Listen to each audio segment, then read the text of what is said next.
were sent to him, saying, Lord, he whom you love is ill.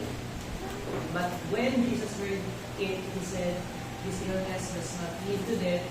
It is for the glory of God, so that the Son of Man may be glorified through it. Now Jesus loved Martha and her sister and Lazarus.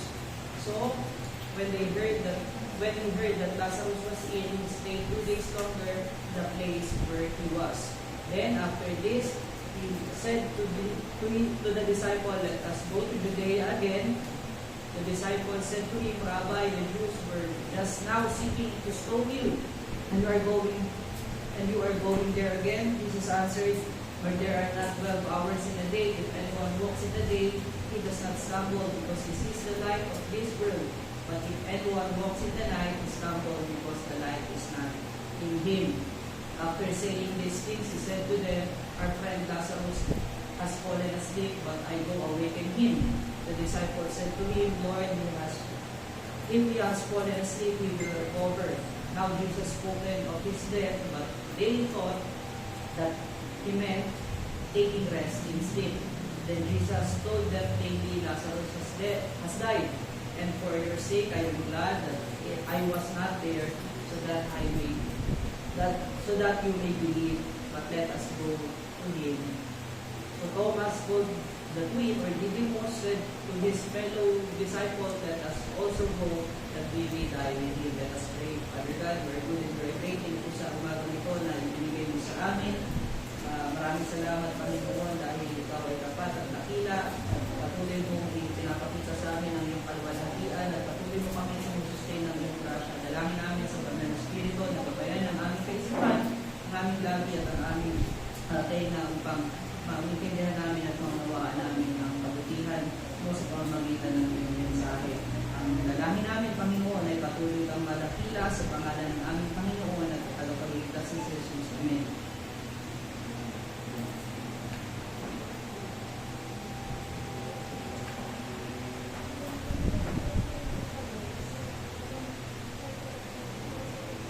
So, uling preaching natin sa John chapter 11, ang tinalakay natin ay yung glory ng Lord na nagmanifest kay Kristo.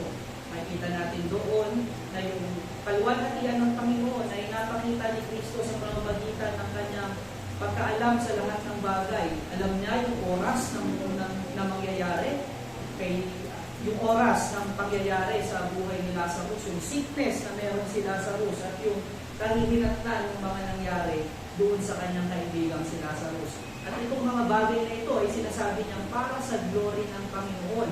Ipinapakita doon na si Kristo ay siyang dakilang Diyos, anak ng Diyos, na may kapangyarihang malaman ng mga bawat bagay. At gayon din, ipinakita doon yung grasya at yung pag-ibig ng Panginoon sa pamamagitan ni Kristo dahil yung mga bagay na nangyari kay Lazarus, bagamat masama sa paningin ng tao, ito ay nagkaroon ng mabuting end o mabuting dulo sa pamamagitan ng pagbibigay ng grasya ni Kristo, pagbibigay ng buhay ni Kristo doon kay Lazarus. At kung titignan natin yun, may ma-equate natin na iyon ay halintulad ng ating buhay, na tayo ay patay sa kasalanan, ngunit tayo ay inibig ng Diyos at binigyan ng grasya niya sa pamamagitan ng kanyang pagkamatay sa krus ng Kalbaryo. At makikita natin din sa buhay ni Kristo na inire-reflect niya yung kabanalan ng Diyos, inire-reflect niya yung wisdom ng Lord, at yung mga bagay na ito ay ibinahagi din niya sa atin. At yan ang ating tatalakayin sa umagang ito, yung imparted na glory of God para sa kanyang mga anak. Makikita natin sa ating passage ngayong umaga na yung kapangyarihan ng Panginoon ay nakikita rin sa buhay ng kanyang mga hinirang. Ang makikita natin dito mula sa verse 7 to verse 10, yung pagtanggi ng mga disciple ng ating Panginoon sa paanyaya ng Panginoon sa kanyang misyon, sa pamamagitan ng pagtanggi ng mga disciple sa paanyaya ng Panginoon sa kanila na matunghayan yung glory ng Diyos, na ipakita ni Kristo na yung kanilang buhay o yung kanyang buhay ay reflection ng glory ng Panginoon at ito ay maaari niyang ibahagi doon sa mga nananampalataya sa Kanya. Marahil may tatanong natin, paano may babahagi ng Diyos yung kaluwalhatian niya sa buhay ng Kanyang mga mananampalataya? Unang-una natin may isip dyan yung glorification sa muling pagbabalik ng ating Panginoon. Ngunit even dito sa ating buhay sa lupa, nababahagi ng Panginoon ang Kanyang glory sa atin sa pamamagitan ng pagsunod sa ating Panginoon.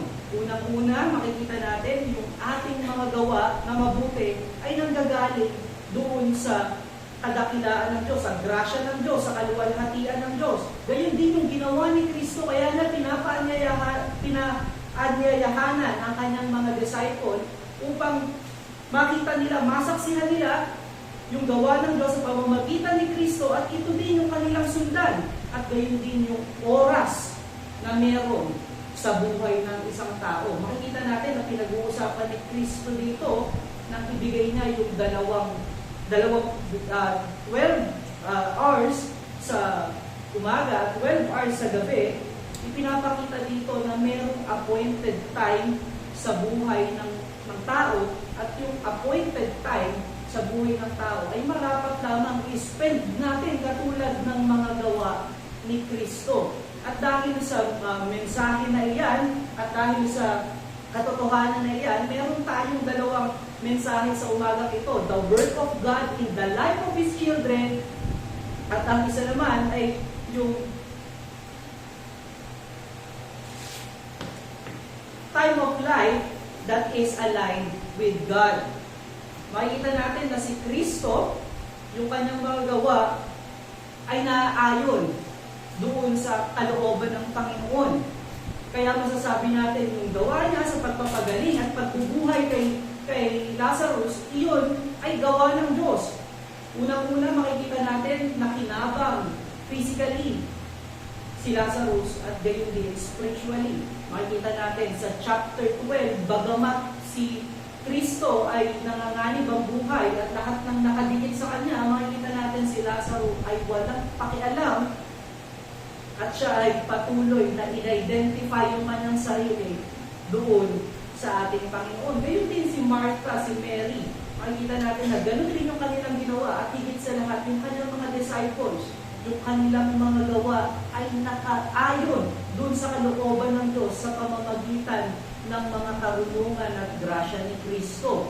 Makikita natin dito sa the work of God in the life of His children, yung meaning ng Proverbs na binitawan ng ating Panginoon, o kasabihan na binitawan ng ating Panginoon sa verse 9 at sa verse 10. At ang sinasabi ng Panginoon dyan na yung na may 12 hours sa isang araw at ginagawa ng tao yung kanyang mga gawa sa loob na 12 oras sa araw.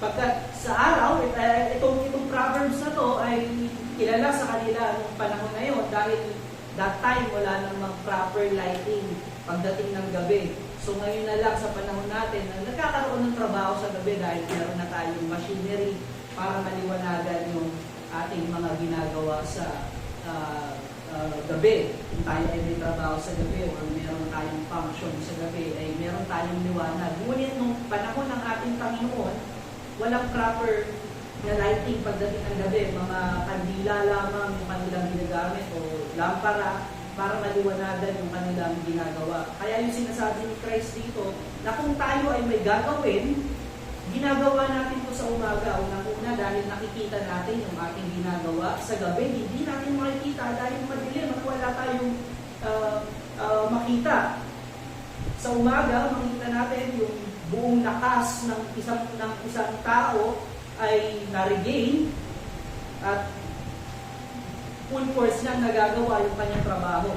Gayun din, dun sa gabi, ang tao ay pagod na at kahit nakapahinga ka ng buong umaga, ang alam ng katawan mo ay magpapahinga ka kapag gabi.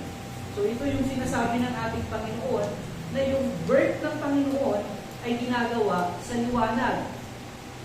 At makikita natin ng even ang ating Panginoon na si Jesus ay nagtrabaho sa pamamagitan ng liwanag ng araw. At ang araw na yun ay sa liwanag ng kanyang Ama. Sinabit na yung kanyang buhay sa kanyang Ama, sa kalooban ng Ama, upang sa katuparan ng lahat na dinikri ng ating Panginoon, lahat ng plano ng ating Panginoon para sa kaligtasan at para sa kaluwalhatian ng kanyang pangalan.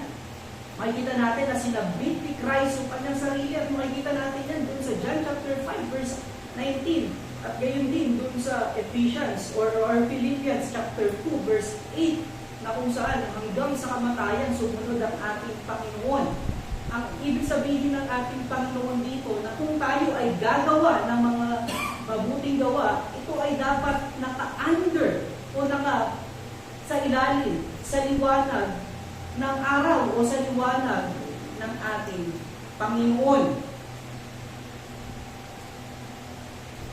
Sinasabi ng ating Panginoong Jesus na ang kanyang Ama ay nag-appoint at nag-ordain ng mga bagay na ito para sa kapurihan ng kanyang pangalan at sa kanyang kaluwalhatian, katulad ng ating Panginoong Jesus. Siya ay gumawa o yung kanyang mga gawa ay naaayon doon sa kalooban ng kanyang Ama. At makikita natin yan doon sa unang mga verse ng ating passage, sa 1 to 6, makikita natin na nung malaman ni Kristo na ang kanyang kaibigan na si Lazaro ay may sakit, nagtagal pa siya ng 2 days doon sa kanyang kinaroroonan, sa Batanea. Hindi kaagad siya pumunta doon sa Bethany. At ang sinasabi niya doon, dahil mahal niya at mahal ng Ama si Lazarus, si Mary at si Martha, sinasabi ng ating Panginoon, nagstay pa siya ng 2 days para ma-display yung glory ng Panginoon. At mababasa natin sa verse 14 at sa verse 15 na kaya na ginawa ito para masaksihan ng kanyang mga disciple yung kapangyarihan ng Diyos sa pamamagitan ng kanyang mga gawa. Hindi kaagad siya nagmadali. Kung ang normal na tao siguro ang makarinig, halimbawa marinig ni Louie na mayroong kinakailangan si Aljon, marahil tayo ay immediate na tatakbo. Ngunit sa sitwasyon na meron ng ating Panginoon, hindi niya ginawa agad yun. Siya ay naghintay doon sa tamang oras at tamang signal ng Panginoon na kanyang Ama para sa kanyang gagawin. At hindi natin pwedeng sabihin na nagpahinga lang ang Diyos doon sa 2 araw ng kanyang pagstay. Kilala natin ang Diyos na siyang productive pagdating doon sa mga bagay na kailangan niyang gawin. Marahil siya ay nagpagaling, marahil siya ay nag-preach ng 2 araw na iyon. At iyon ay naka-align din sa plano ng ating Panginoon. At makikita natin na tayong mga Christian ay katulad ng ating Panginoon. Kailangan na tayong maging katulad ng ating Panginoon. Nung pinrofess natin yung ating pananampalataya kay Kristo, tayo ay naging parte ng kanyang pamilya at sinubject natin yung ating buhay sa kanyang pagiging Panginoon ng ating buhay. Ang ating buhay ay nakapailalim sa kanyang mga gawa at sa kanyang katotohanan. Kung si Kristo ay laborer ng mga gawa ng ating Panginoon, tayo din ay laborer ng gawa ng ating Panginoon. At hindi lamang yun, mga kapatid. Dahil si Kristo ang radiant o siya yung exact imprint ng liwanag ng ating Panginoon. Kaya tayo tinatawag na Christians dahil tayo ay sumusunod doon sa liwanag ng ating Panginoon. At yung light ni Kristo, yung liwanag ni Kristo, ang nag-guide sa kanyang mga hinirang. Yung liwanag ng Diyos na nagmumula kay Kristo, yun ang liwanag na ating ginagalawan.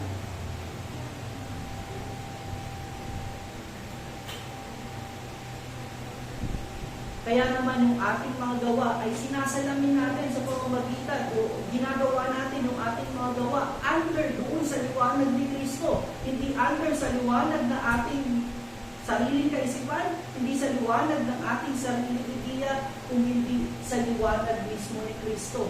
Ang ginagawa ng mga taong foolish at nung kinumpare ng ating Panginoon dun sa verse 10 dito, yung laborers na ginagawa yung kanilang trabaho sa darkness of this world. Sila yung nang nagre-reject doon sa liwanag ni Kristo.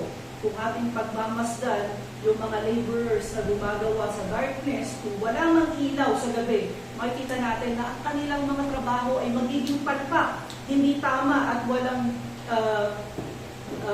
hindi naaayon doon sa function at doon sa in-appoint na time ng Panginoon sa paggawa.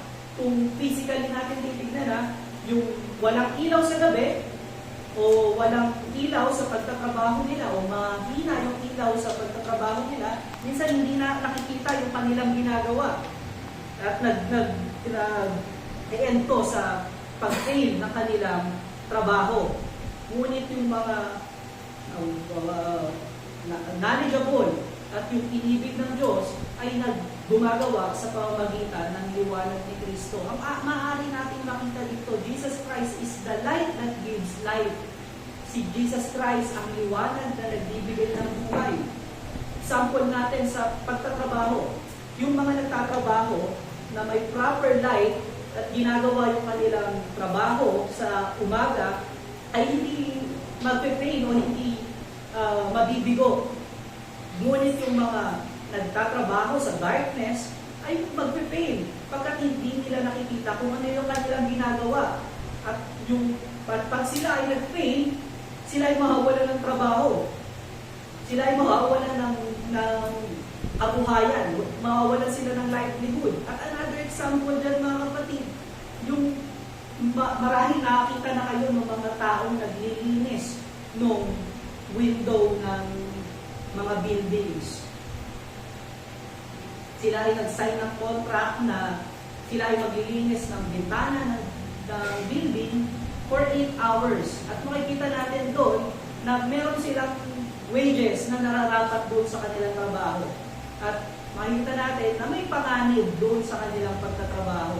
Gayon din doon sa ating passage ngayong umaga.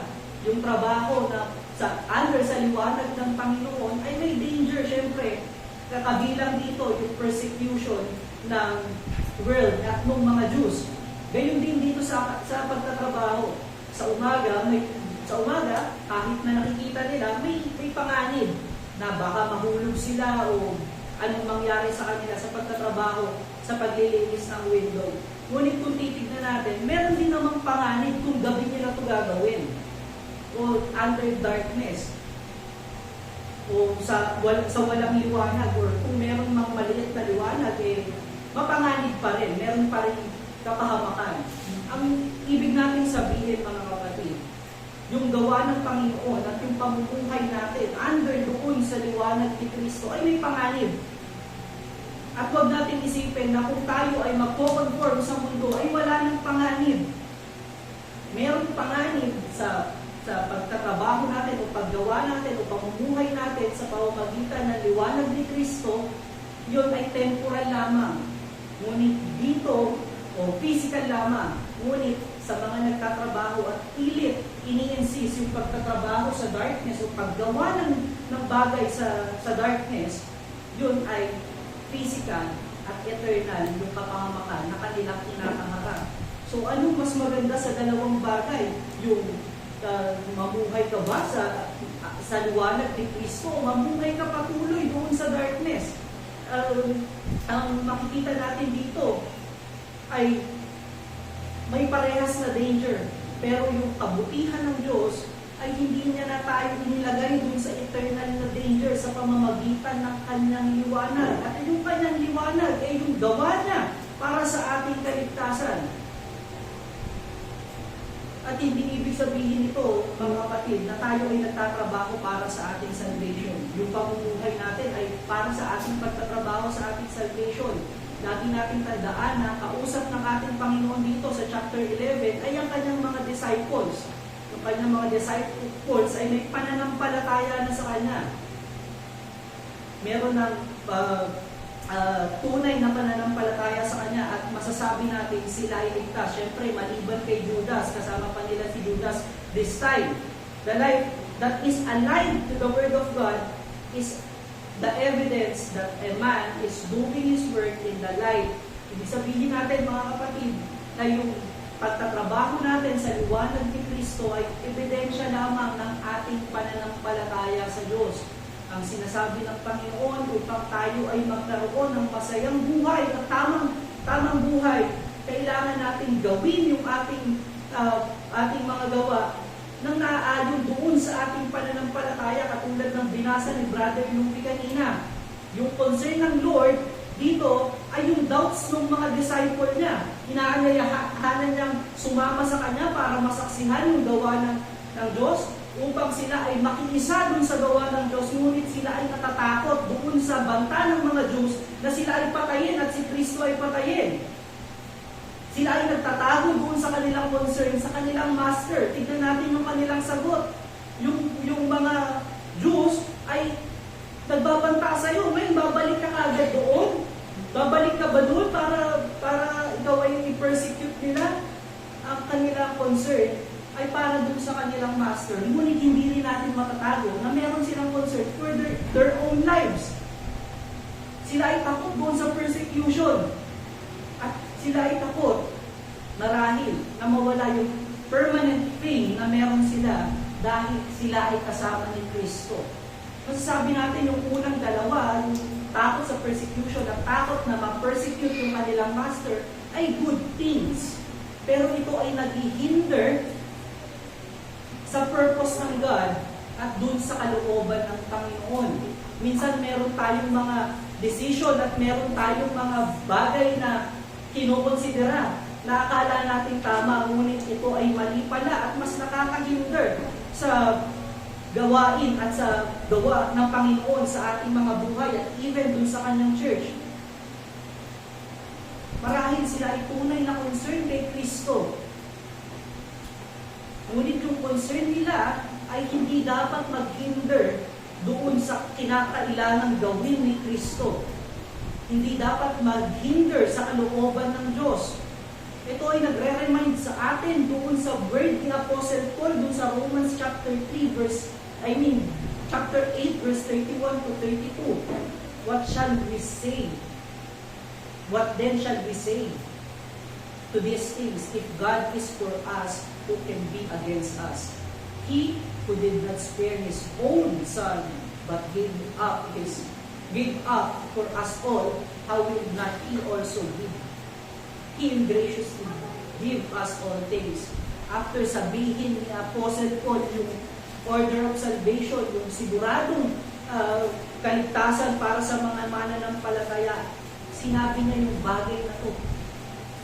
Kung meron mang naghihinder o merong takot tayo na humakbang sa pananampalataya at paggawa ng mabuti na naaayon doon sa gawa ni Kristo, kalimutan natin yan at tignan natin yung grasya ng Diyos sa pamamagitan ng gawa ni Kristo, sa gawa ng Diyos sa ating mga kaligtasan.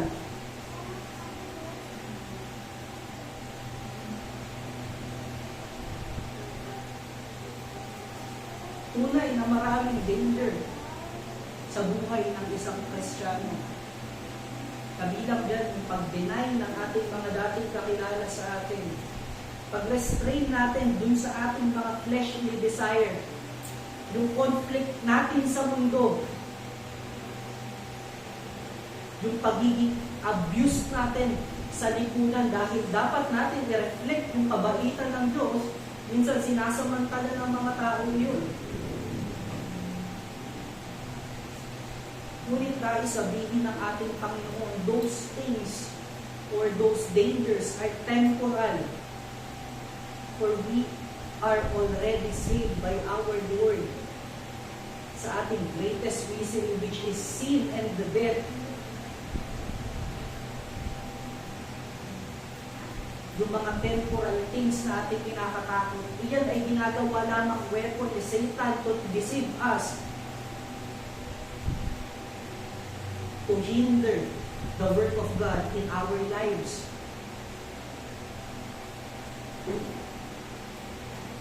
At hindi lamang sa mga unbeliever nangyayari yung mga bagay dito, even sa mga Christian o sa mga mananampalataya na minsan tayo ay nagtatrabaho pa rin under darkness. Ano yung mga tinatrabaho natin under darkness? Meron tayong pusong matigas na mahirap magpatawad. Meron tayong prideful na kaisipan na dapat tayo ang laging masunod sa mga bagay-bagay. Pagtitiwala natin sa ating gawa, na ginagawa na natin, liwanag natin yung ating gawa, na Kristiyano naman ako, marami akong ginagawa sa church, pulpit minister ako. Yun ay nag-equate ng aking salvation. Pag-adulter ng grasya ng Panginoon. Pagtatago sa grasya ng Panginoon, I am already saved, pwede ko nang gawin yung lahat ng aking mga gusto. Taking the matters of life with his own idea, tinitake natin yung matters ng buhay sa pamamagitan ng ating sariling idea at ng ating sariling simple desire sa pagpili ng ating magiging boyfriend or girlfriend. Nilalagay natin sa desire ng ating flesh, nilalagay natin sa idea ng ating kaisipan sa pagpili ng trabaho. Nilalagay natin kung saan tayo magiging higit ng makikinabang. Hindi ko sinasabing hindi dapat tayo makinabang sa trabaho. Ngunit tignan natin kung saan tayo higit na magagamit ng Panginoon at magiging effective pa rin kahit na nagtatrabaho sa gawain ng Panginoon at hindi mababawasan ang ating oras ng pananalangin at ang oras ng pagsamba sa ating Panginoon. Ang mga bagay nito ay ginagawa sa darkness, even tayo ay mga Kristiyano na at namumuhay sa liwanag ni Kristo. Yun ay, lahat ay rooted sa selfishness ng tao. Yun ay rooted sa takot ng tao. Pagkawala ng confidence dun sa goodness ng Lord. Katulad ni Adam at ni Eve, nawalan sila ng kumpiyansa dun sa kabutihan ng Panginoon.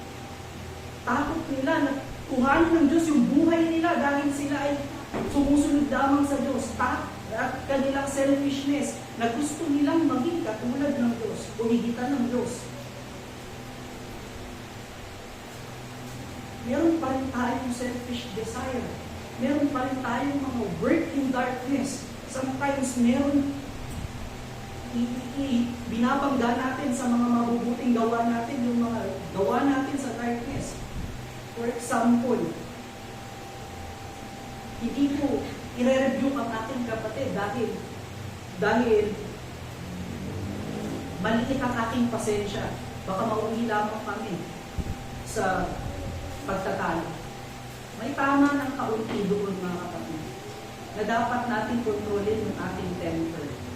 But it is not right then na hindi natin i-review yung ating kapatid na siya ay leading sa sin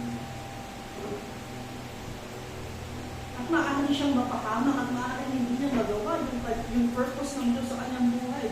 Hindi niya ma-enjoy yung salvation na ibinahagi sa kanya ng Panginoon.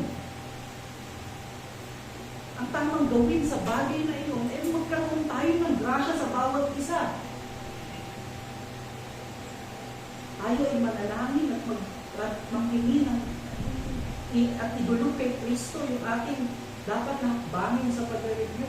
Tignan natin kung paano nag-review si Christ. Kung paano tayo na-review every time natin binabasa yung salita ng Panginoon. At sometimes, kaya patuloy tayong gumagawa sa darkness, even tayo ay mga Kristiyano na minamahal natin yung ating kasalanan. Iniisip natin na yun yung mga greatest things na meron lamang tayo as bilang tao. Minamahal natin yung buhay natin higit doon sa pag-ibig na higit doon sa buhay na binigay ng ating Panginoon. Para sa atin, tinetake ng Diyos yung ating buhay sa mundo.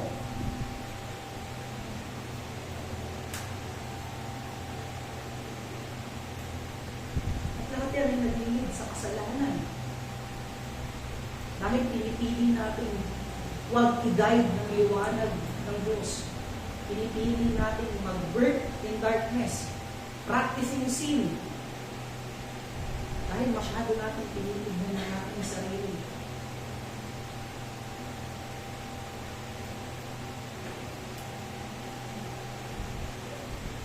Minsan nagdadahilan tayo dun sa ating sarili para mapagtakpan yung ating selfishness. Na may mga ginagawa naman akong tama, other than that, sa other aspect naman, tama ako sa scripture. Minsan nagre-reason tayo na, we are elect. Tayo ay elect. Ngunit hindi natin ma-attain ang perfection sa mundo. Yes, tama, hindi tayo magiging perfect. But we must strive and desire to be perfect. Kung ikaw ay walang ginagawa para baguhin ang puso mo na makasalanan at yung sin na ginagawa mo sa darkness o yung pagtatrabaho mo sa darkness at hindi mo pinipilit magpunta sa liwanag ni Kristo, magtrabaho sa liwanag ni Kristo, bumawa sa liwanag ni Kristo, you are sinning.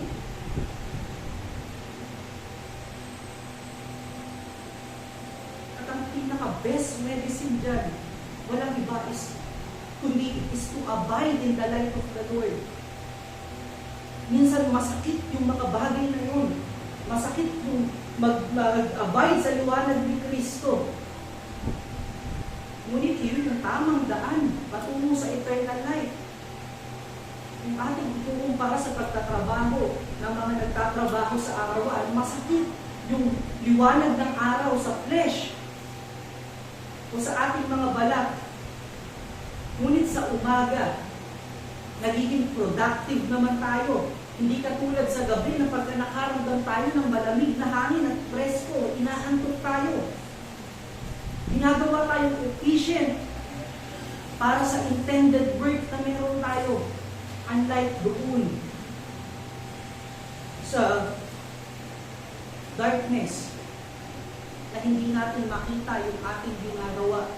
Yung pinupunto natin dito mga kapatid, the true work of God is guided by the light of Christ.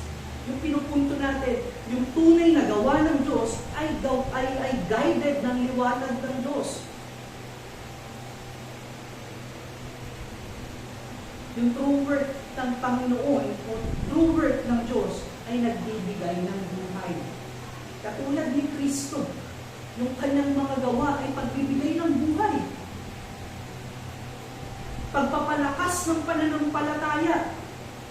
Pwede nating tignan si Martha at si Lazarus na isang example dito sa ating passage ngayong umaga. Tignan natin si Martha kung paano siya ka-selfish doon sa Luke chapter 10. Tama ba ako, Luke chapter 10?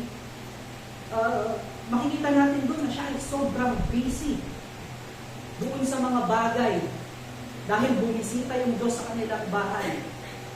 Busy siyang magluto, busy siyang maglinis. At nakita niya si Mary na nakaupo lamang sa side ni Kristo. Doon lumabas yung puso ni Mary. Nung makita niya ni Martha, nung makita niya si Mary, na ginagawa niya pala yung mga bagay na yun, hindi para sa glory ni Kristo, ngunit para sa kanyang sarili, na makita ng Diyos na siya yung busy, siya yung patuloy na gumagawa, siya yung pagod. Hindi niya nakita na yung intended work ng Diyos ay makinig tayo sa Kanya. Ang intended work ng Diyos ay mabuhay tayo sa Kanyang grasya. Huwag nating sandalan yung ating mga sariling gawa at sariling mga kakayahan. At even si Lazarus, kino-consider siya the silent witness dito sa Bible. Hindi natin nakita nagsalita si Lazarus ni isang beses. sa scripture.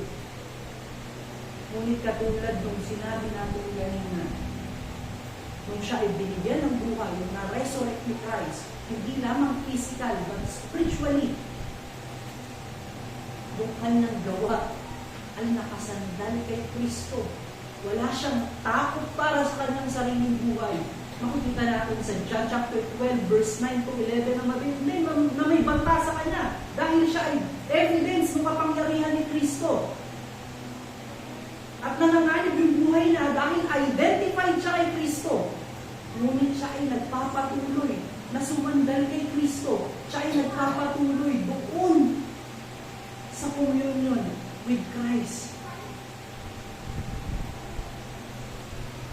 I-consider natin ang ating Panginoon sa kanyang pagsabit sa will ng ating Diyos. Ito ay nagbigay kay Lazarus, hindi lamang physical, but spiritual life. Even kay Martha, even kay Mary, even sa kanyang mga disciples. Yung greatest work ng Lord ay makikita natin doon sa cross. It is the greatest danger and greatest affliction na meron ng isang tao, yung death, bunga ng sin. But si Kristo ay ginawa yung trabaho ng Diyos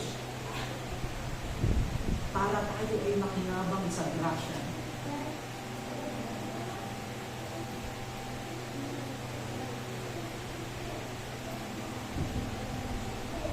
Sinasabi natin dito mga kapatid, even yung daan ay rough and dangerous, we must take it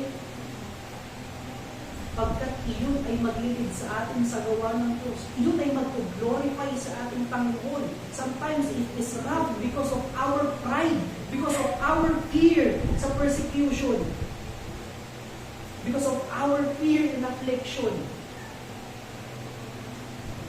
But sinasabi ng Panginoon, kung tayo ay gagawa ng naayon dun sa kanyang grasya at sa kanyang buhay, ito ay makaka-glorify sa Panginoon at ito yung tunay na trabaho ng Diyos sa ating mga buhay.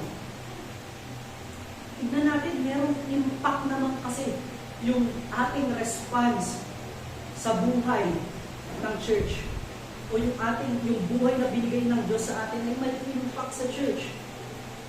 Pwede natin tignan yung ating mga sarili kung paano tayo nagre-respond properly dun sa buhay na ibinigay ni Kristo sa atin. Dinedenay ba natin yung ating old self para sa sake ng unity ng church? O tayo ay patuloy na nag-i-cling doon sa ating old self at doon sa ating old desire at nagiging stumbling block sa ating mga brethren? Tayo ba ay nagtitiwala sa salvation ni Kristo na ibinigay sa atin at gayon din para sa salvation ng ating mga mahal sa buhay? O tayo ay stubbornly insisting yung doctrine ng mga mabibigat sa mga infant Christian na hard to swallow para sa kanila? O ini-insist ba natin yung ating sariling gawa na ipin-reach ko naman sa kanila po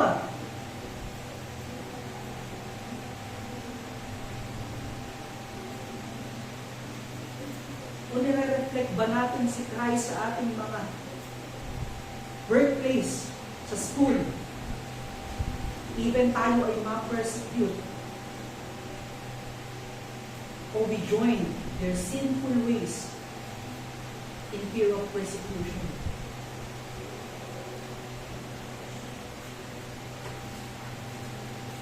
Pwede mag-compromise si Christ para ma-recognize siya ng Jewish leaders, ng mga Jews, ng mga Pharisees. But that is not giving glory to God. It is giving glory to men and to Himself. Tayo ay nare-remind ng Lord this morning na kailangan natin i-consider lahat ng bagay, lahat ng ating ginagawa, lahat ng ating sinasabi sa liwanag ni Kristo. Pagkat kung ating isasalaginin bago natin sabihin sa liwanag ni Kristo, yung mga sinasabi natin ay magiging gawa ng Diyos. magiging edifying para sa ating mga kapatid at sa lahat ng mga nakapaligid sa atin.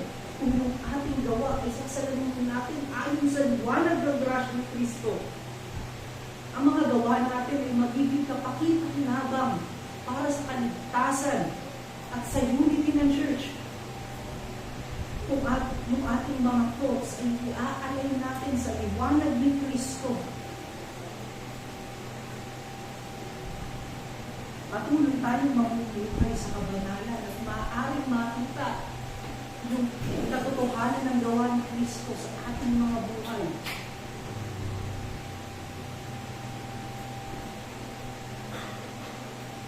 Ngayon kung ikaw ay makasalanan at wala ka pa sa liwanag ni Kristo, at ikaw ay patuloy na gumagawa doon sa darkness, hindi mo pa nararanasan yung mga bagay na accessible para sa mga mananampalataya ng Diyos. Ikaw ay patuloy na nagde-deny dun sa truth ng Diyos. Ikaw ay patuloy na nagsasabing kaya mong iligtas yung sarili mo. Ikaw ay nasa darkness dahil yung sarili mo ay darkness. Gumagawa ka ng isang bagay para sa salvation mo sa kadiliman at walang ibubungang maganda yan. Walang magandang produkto ang pagtatrabaho sa darkness, sa iyong sariling lakas at sa iyong sariling kakayanan at kaisipan. Sabi sa scripture, apart from God, we can do nothing. We are rebelling against God kapag yun ang ating ginagawa.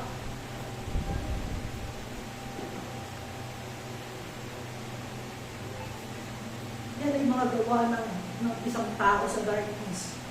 At ang kahihinatnan lang yan sa dulo ay kabiguan. It will profit nothing. At ang sinasabi ng scripture, isuko mo yung iyong buhay kay Kristo. Maniwala ka at manampalataya kay Kristo. At palikuran mo yung iyong mga kasalanan. Repent on your sin. Yun ay ang liwanag ni Kristo para sa iyong paligtasan. Come to the light of Christ and be saved. At para sa una nating challenge, para sa mga covenant member, birth under the light of our Lord Jesus Christ. Mamuhay tayo ng naaayon sa liwanag ni Kristo. Huwag lamang tayong mamuhay ng naaayon dun sa naiisip nating tama. Ito yung kahalagahan kung bakit tayo may devotion every day. Ito yung kahalagahan kung bakit tayo mayroong prayers every day. At ito yung kahalagahan kung bakit may preaching every Lord's Day. Upang makita natin yung liwanag ni Kristo sa pamamagitan ng kanyang gospel. Ito yung dahilan kung bakit may fellowship. Ito yung kagandahan kung bakit tayo mayroong sacraments. Para makita natin yung liwanag ni Kristo ng patuloy at doon natin sasalaminin yung ating bawat aksyon sa buhay upang sa gayon, yung ating mga gawa, yung ating mga salita, at yung ating pag-iisip ay maging work of God sa ating mga buhay. Sa pagtatrabaho, mga kapatid, kinakailangan niya ng time, ng oras, at ito ay isa sa in-impart ng Diyos sa atin. Time of life that is aligned with God. Yung oras sa buhay na naka-align sa ating Diyos.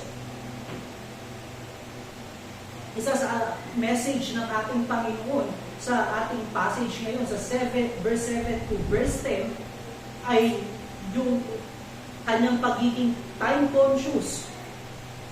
Ito yung tinuturo sa atin ng ating Panginoon.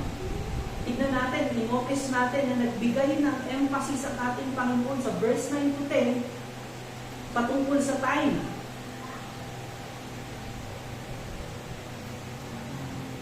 Marahil hindi siya in a hurry doon sa pagpunta niya sa Judea that time, past 2 days, hindi siya in a hurry.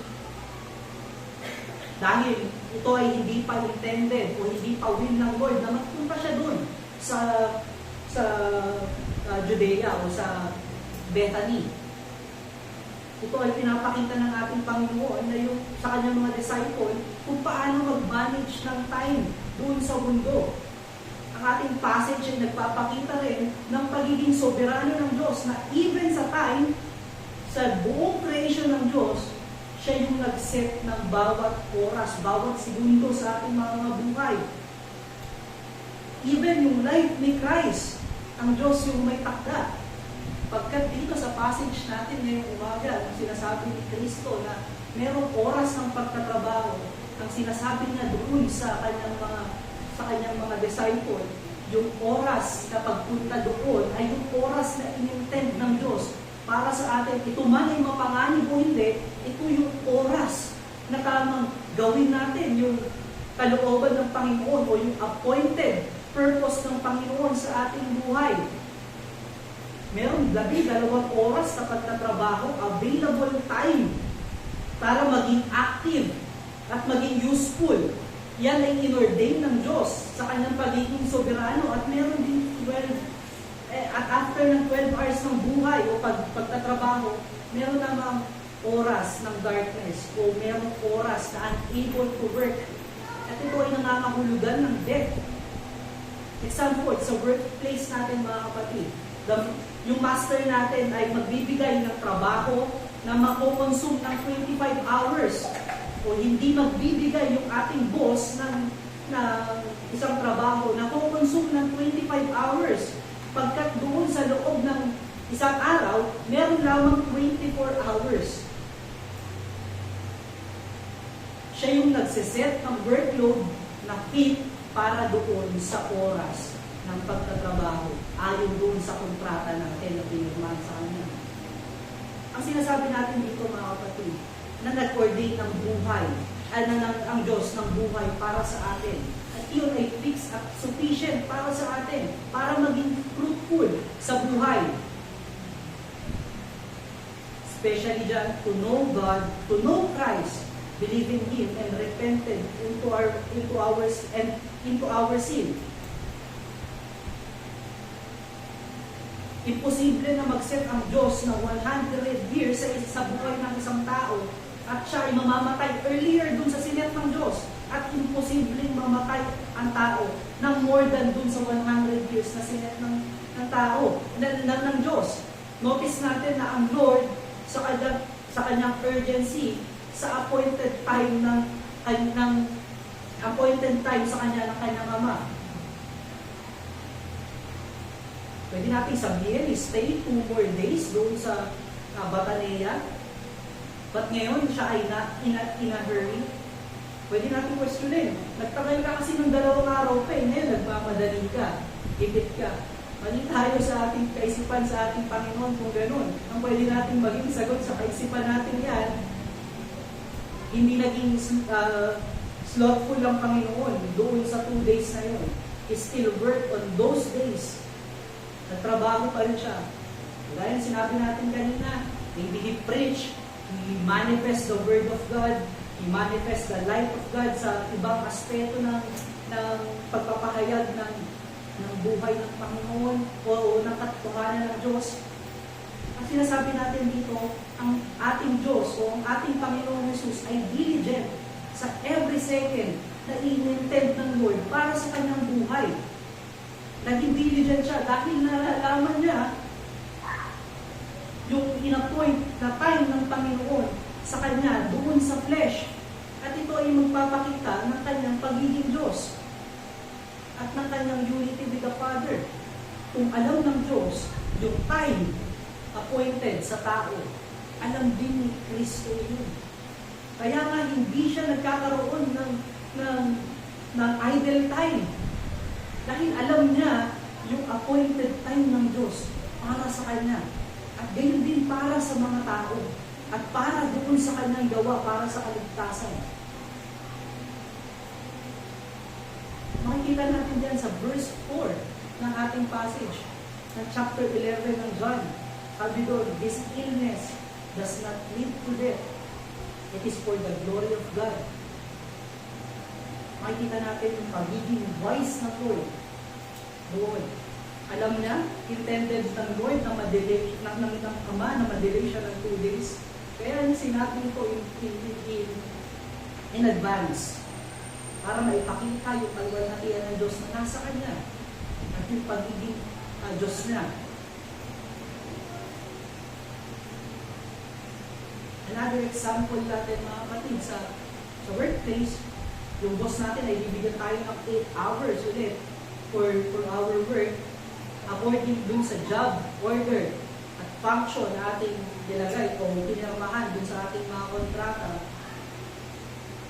Ngunit yung ating boss ay hindi specify na kung paano tayo magpa-function doon sa ating job orders. Hindi na sineset na o sa 8:50 mag-break ka na or 10 bago ka mag-break, ayusin mo muna yung file ng yung mga file natin for this month. Di na sineset ng gano'n. Binibigyan ka na ng 8 hours at ng job, ikaw ang bahalang mag-set ng mga bagay na yun.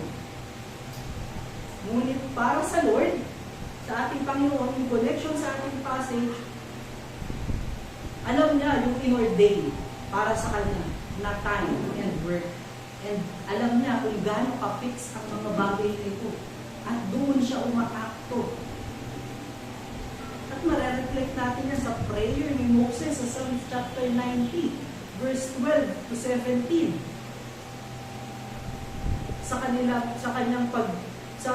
Sa pagme-meditate ni Moses sa wilderness for 40 years, na isulat ni Moses ang Psalms na ito.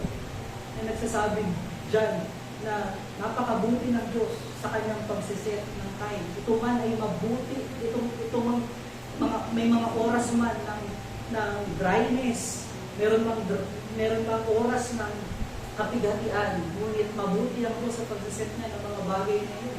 At napunuan ng patience ang Israel dahil sa bagay na yun. Ang pinupunto rin ito mga kapatid ng scripture or ang pinapakita dito at maaari natin makita dito, God appoints time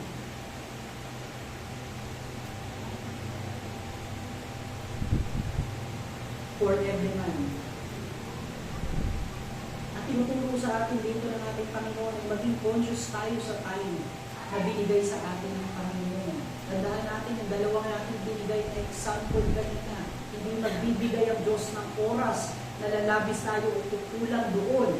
Hindi rin magbibigay, hindi rin natin nalalaman yung sa pagiging tao, hindi natin nalalaman yung inordain ng Panginoon, yung pagkakasunod-sunod yung kanyang inordain na oras at function sa oras na yun. Pagkat yung ating Diyos ay mindful about the time, mindful sa will ng kanyang Panginoon, kaysa doon sa danger na kanyang kinakaharap bunga ng mga persecution ng Diyos. Mas mindful siya doon sa appointed time ng Diyos, appointed na trabaho ng Panginoon para sa kanya. Yung care niya ay nandoon sa glory ng Diyos, not sa hindrance, sa daanan para magawa niya yung pag-glorify sa Diyos. Pwede natin sabihin na Diyos naman si Kristo, kaya hindi siya nag-worry. Yes, tama yun mga kapatid. Merong katotohanan sa bagay na yun, na Diyos siya, kaya hindi siya nag-worry. Ngunit ang sinasabi ng Panginoon natin dito, ay hindi tayo mag-worry. Tama naman na meron tayong pakiramdam sa pag-worry o takot. Ngunit hindi dapat yan yung mas maging concern natin at maging hindrance doon sa given time sa atin para mag-function ang maayos para sa kalwalhatian ng Panginoon. Consider natin kung paano natin naiintindihan ngayon yung importance ng buhay. Kung paano natin nauunawaan na ang isang tao na patuloy na namumuhay sa kasalanan ay maaaring mamatay, hindi lamang sa physical but eternal. Ito ay magbibigay sa atin ng concern na we have to share the gospel immediately. Consider natin, yung mga patuloy nating pinapabuhay ng kasalanan. Yung mga kasalanan na yan ay nagkukonsume ng oras natin sa buhay at nag-i-hinder ito na maging fruitful tayo dun sa purpose na intended sa atin ng Panginoon. At merong mga worst na pwedeng mangyari o worst case dyan sa mga bagay na yan. Kung ikaw ay elect, marahil mahinder lang yung usefulness mo sa iyong purpose. Ngunit kung ikaw ay hindi, kung hindi ka pasigurado sa iyong kaligtasan, ito ay nag-waste ng iyong time.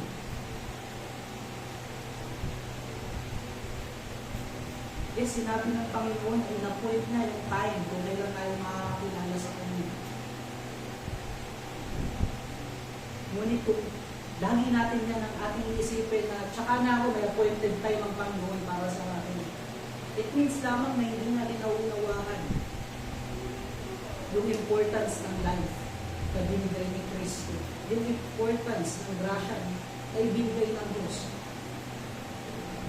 Sinasabi natin, we cannot rely doon sa mga bagay na nauunawaan natin o doon sa truth.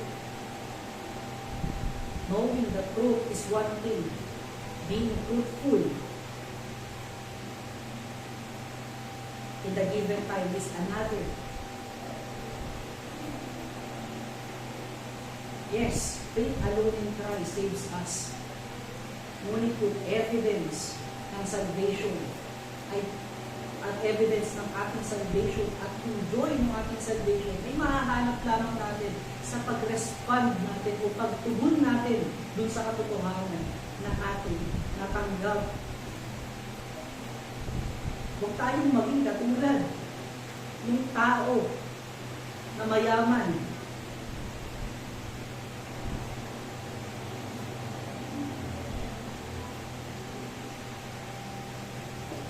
Sa parable ni Lazarus, sa gospel na sinulat ni Luke. Huwag tayong maging ganito. Yung mayaman na hindi naging mindful sa kanyang oras sa mundo. Wala siyang ginawa kundi kumain, wala siyang ginawa kundi magpayaman.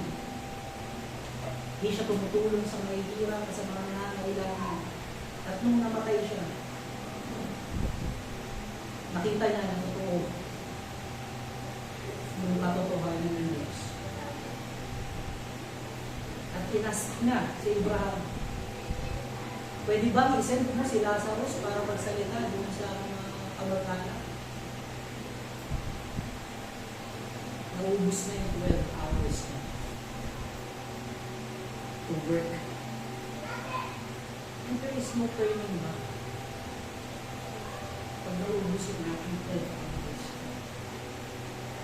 If we have concern sa ating personal salvation, if we have concern sa salvation ng others, we must be diligent dun sa time na ibinibigay sa ating ng Panginoon.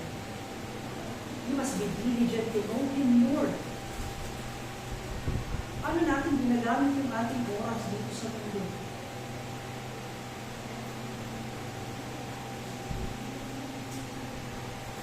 Ginagamit ba natin ang oras natin sa mundo?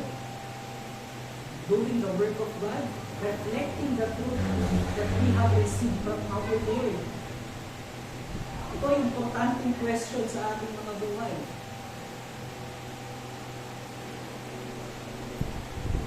Pagkat nakataya yung buhay natin at buhay ng ating mga minamahal sa tanong na ito,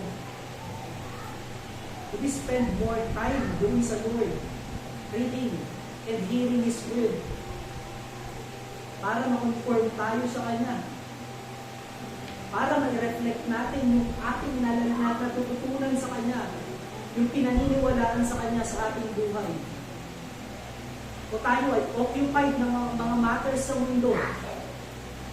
Yung oras ba sa isang araw ay nauubos sa pag-scroll natin sa ating mga cellphone o sa ating mga personal computer?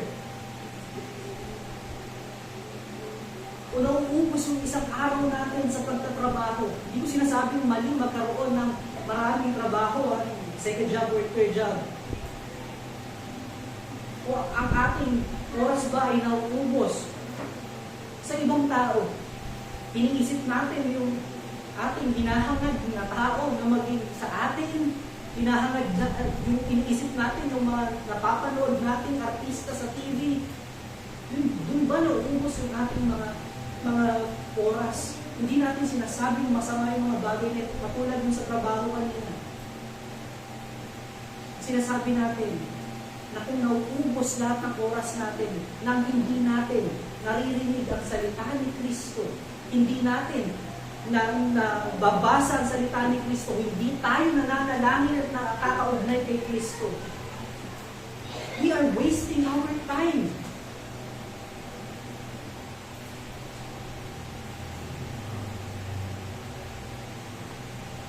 Tayo ay human.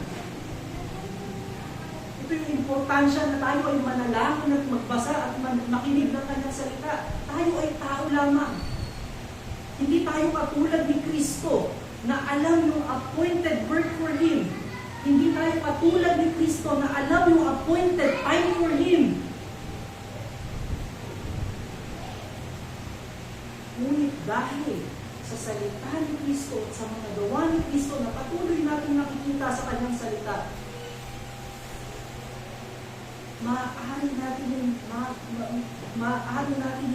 magamit sa ating pamumuhay upang yung ating mga gawa ay nakaalay ng patuloy sa kalooban ng Panginoon pagsunod sa ating Panginoon.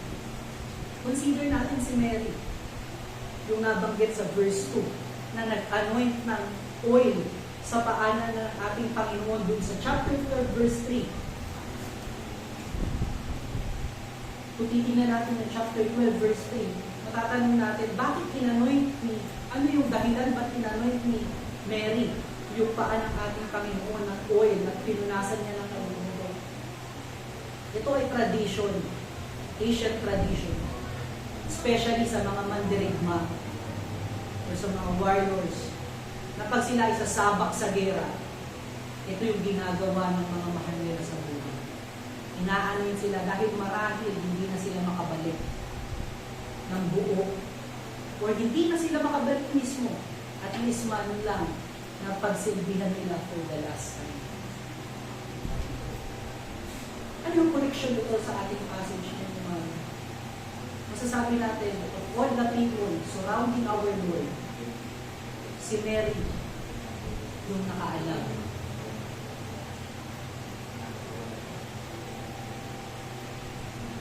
Si Mary yung nakaalam yung time.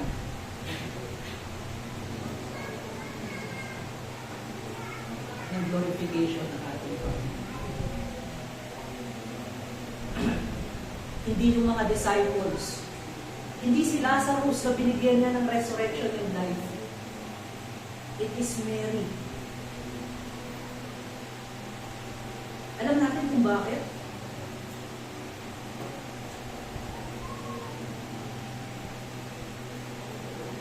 Because Mary always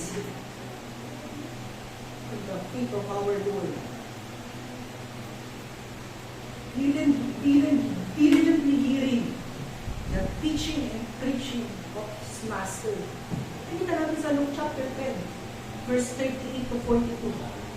He is diligently listening to the word of His Lord.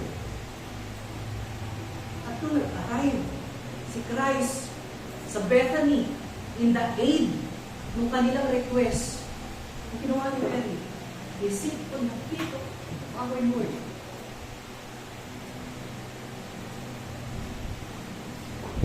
Mary discerned the time of glorification of our Lord because she is always at the feet of our Lord, listening to every word of His Master. Hindi occupied yung mga disciples sa dami ng tao, but si Mary always listen to the word of God. Hindi natin sinasabi dito na malalaman natin yung mangyayari the next day or yung future. Ang Ang ibig natin sabihin dito, sa patuloy na pakikinig kay Kristo, nalalaman natin yung salita niya. Tayo ay nagkakaroon ng kakayanan na umakto ayon doon sa purpose ng ating buhay. Tayo ay able na mag-respond sa mga nangyayari sa ating kapaligiran in accordance doon sa banal na statutes ng ating Diyos. Ang ating buhay, ang ating mga gawa ay naka-align sa Diyos. Kung tayo ay nagbibigay ng oras sa pakikinig ng patuloy, pakikisa kay Kristo ng patuloy. Ang ating point dito, the whole life of Christians, bilang ni Brother Christian, of Christians is aligned to Jesus Christ. Like the Lord, na siyang naka-align yung kanyang buhay dito sa mundo sa kalooban ng Ama. Tayo ay ine-exhort ng Panginoon na gayahin kung ano yung kanyang ginawa. Sabi sa 2 Corinthians 5:17, na kung tayo ay bago ng, at nung tayo ay nanampalataya kay Christ, tayo ay bago ng creation. At yung pagiging bagong creation natin ay dahil sa resurrection na galing kay Christ. At yung buhay na yan na isinasa pamuhay natin ay dapat naka-align doon sa Diyos. Sabi sa Colossians chapter 3, verse 1 to 3, if then you have been raised with Christ, seek the things that are above, where Christ is, seated at the right hand of God. Set your minds on the things that are above, not on the things that are on earth, for you have died, and your life is hidden with Christ in God. Ito ang nangangahulugan ng ating buong buhay. Lahat ng faculty ng ating buhay ay nakasubmit kay Kristo. Ang problema minsan ng isang tao at ng isang Kristiyano, sineseparate natin yung dalawang bagay. Ito ay para sa Diyos at ito naman ay para sa akin personal. Nagbibigay tayo lagi ng room for our old self. Itong oras na to ay oras sa Diyos at ito namang oras na to ay oras ko sa sarili ko. Kaya nga, meron tayong me time, di ba?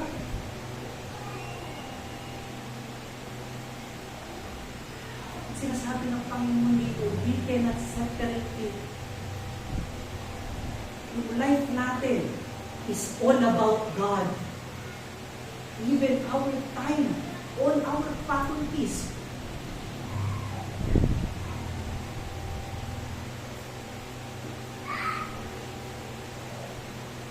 the whole life of a Christian is given in Christ.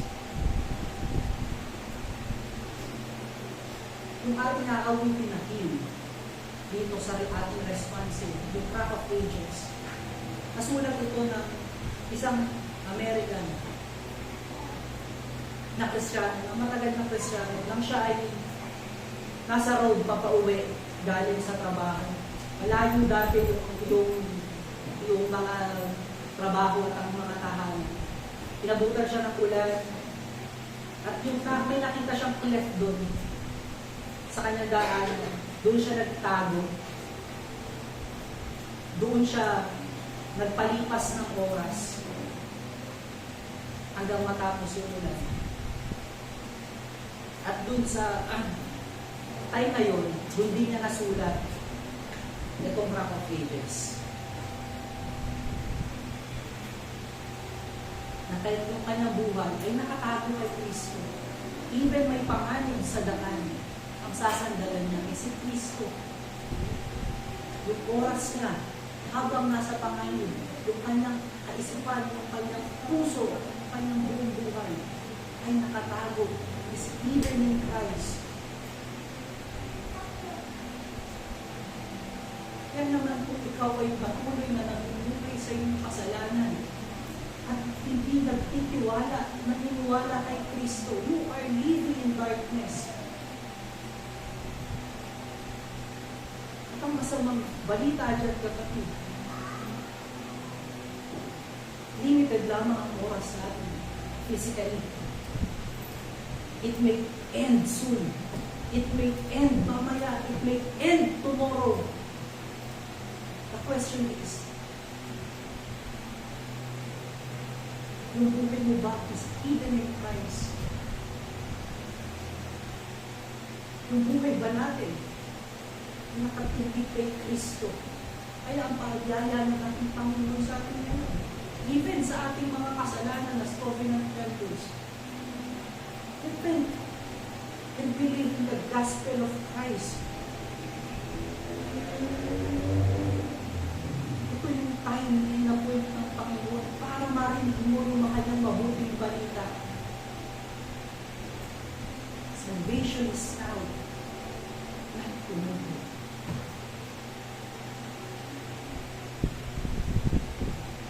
Repentance is now, not tomorrow, not later. Kaya ang ating pangalawang challenge is umaga nito, make use of time of our lives seeking Jesus Christ.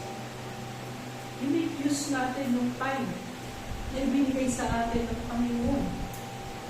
Pagkat kung hindi natin gagamitin yung time na yan, nahanapin si Kristo, tayo ay maliligaw. Yung gawa natin ay mapupunta sa darkness ng ating sariling faculties.